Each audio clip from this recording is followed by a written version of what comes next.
राज्यसभा में संविधान पर चर्चा पर बोलते बोलते देश के गृह मंत्री अमित शाह, जो कि कांग्रेस पर हमला बोल रहे थे, और मेन उद्देश्य उनको कांग्रेस के बारे में बताना था कि भाई अंबेडकर का नाम तो लेते हैं लेकिन अंबेडकर कितना विरोध करते हैं। लेकिन बोलते बोलते उनके मुंह से ये निकल गया कि एक नया फैशन चला है, अंबेडकर अंबेडकर अंबेडकर अंबेडकर, बार बार अंबेडकर का नाम लो। अरे भाई, इतनी बार नाम भगवान का लेते तो आपको 7 जन्मों में स्वर्ग मिलता, ये सुनिश्चित हो जाता। उसके बाद बवाल हो गया। अमित शाह का बयान पहले सुन लीजिए। मान्यवर, अभी एक फैशन होगा है अंबेडकर अंबेडकर अंबेडकर अंबेडकर अंबेडकर अंबेडकर। इतना नाम अगर भगवान का लेते तो 7 जन्मों तक स्वर्ग मिल जाता। अब अमित शाह के इस बयान के बाद आज सभी विपक्षी दलों ने इसका पुरजोर विरोध किया। दिल्ली में पार्लियामेंट में इसका विरोध किया। सभी विपक्षी दल जो है विरोध में एक साथ आ गए, और दूसरे प्रदेशों में भी अमित शाह के इस बयान का विरोध किया गया। राहुल गांधी ने विरोध किया, मल्लिकार्जुन खड़गे ने विरोध किया, टीएमसी प्रमुख ममता बनर्जी का भी विरोध आया, और सपा समाजवादी पार्टी के राष्ट्रीय अध्यक्ष अखिलेश यादव जी का भी विरोध आया। सबने ये कहा कि इनकी ये मानसिकता है। केजरीवाल का भी विरोध आया। सबका यही कहना है कि ये इनकी मानसिकता है, ये शुरू से ही अंबेडकर के विरोधी रहे, ये दलित विरोधी हैं, ये संविधान विरोधी हैं, और इसीलिए ये चुनाव से पहले बार बार कहते थे, इनके नेता कहते थे कि यदि 400 सीटें आ जाएंगी तो हम संविधान बदल देंगे। तो संविधान तो नहीं बदल पाए क्योंकि इनकी सीटें कम हो गई, लेकिन मानसिकता इनकी नहीं गई, और वो मानसिकता इनके मुंह से निकल गई। अब आज टीवी में तमाम इसी मुद्दे पर डिबेट होती रही।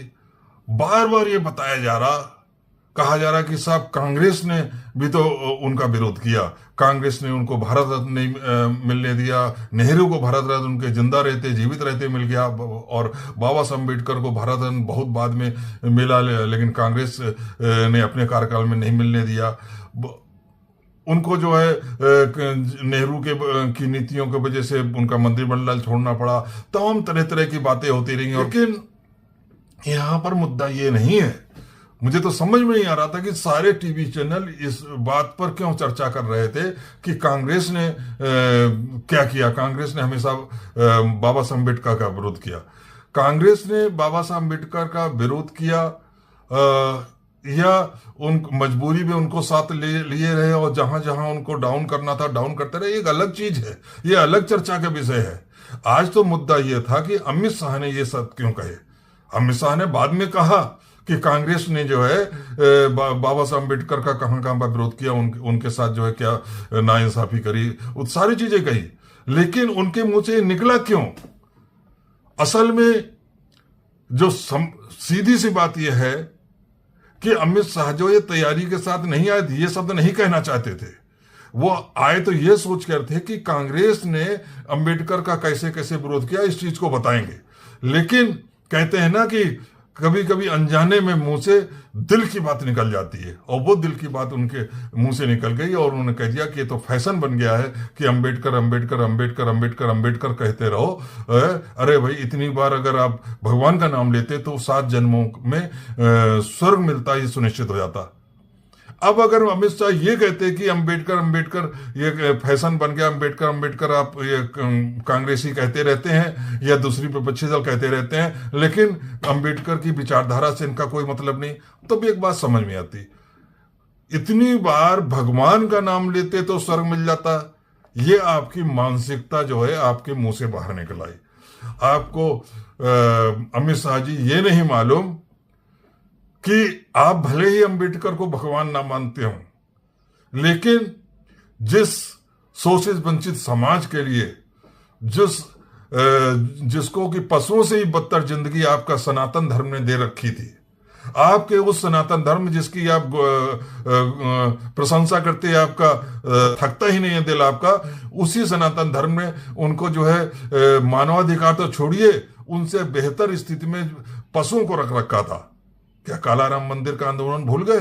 क्या महाड़ आंदोलन, तालाब का आंदोलन भूल गए, जहां पर जानवर अंदर चले जाते थे, कुत्ते अंदर चले जाते थे, लेकिन एससी समाज का जो है, दलित समाज का, जिनको आप अछूत घोषित कर रखा था, वो अंदर नहीं जा सकता था। कुत्ते जो है उस तालाब में पानी पी लेते थे, लेकिन अछूत पानी नहीं पी पाता। उस समाज को बाबा साहब अंबेडकर ने जो जीने का अधिकार दिया, कानून के सम्मुख समानता का अधिकार दिया, समाज में भले ही सामाजिक व्यवस्था में आज भी आप लोगों जैसे लोगों की वजह से उनको समानता का अधिकार ना मिल पाया, लेकिन कम से कम संविधान की नजर में वो बराबर है। उनके वोट का मूल्य वही है जो आपके वोट का मूल्य है। ये काम जो बाबा साहब अंबेडकर ने किया, तो उस वर्ग के लिए वो भगवान से कम भी नहीं है। आप कैसे कह सकते हो कि आपको स्वर्ग मिलेगा? मान लीजिए आप भगवान का नाम लेते हैं, आप राम को मानते हैं, आप रोज राम राम राम राम कहते हैं, रोज राधे कृष्णा कहते हैं या शिव कहते हैं, तो क्या आप मान लें कि आपको जो है स्वर्ग मिल जाएगा? आपके पाप जो है वो भी आड़े नहीं आएंगे। मैं स्वर्ग नरक को नहीं मानता हूं, लेकिन अगर आपकी परिभाषा भी ली जाए तो जिस वर्ग के लिए बाबा साहब अम्बेडकर ने जिस शोषित वंचित समाज को जीने का अधिकार दिया, उस शोषित वंचित समाज ने तो जिंदा रहते ही स्वर्ग पा लिया।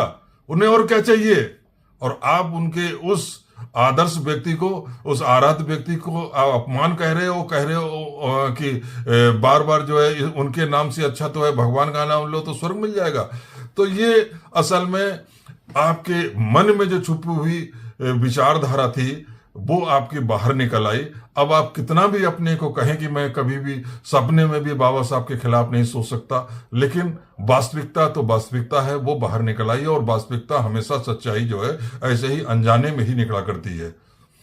तो साथियों, जय भीम, जय संविधान।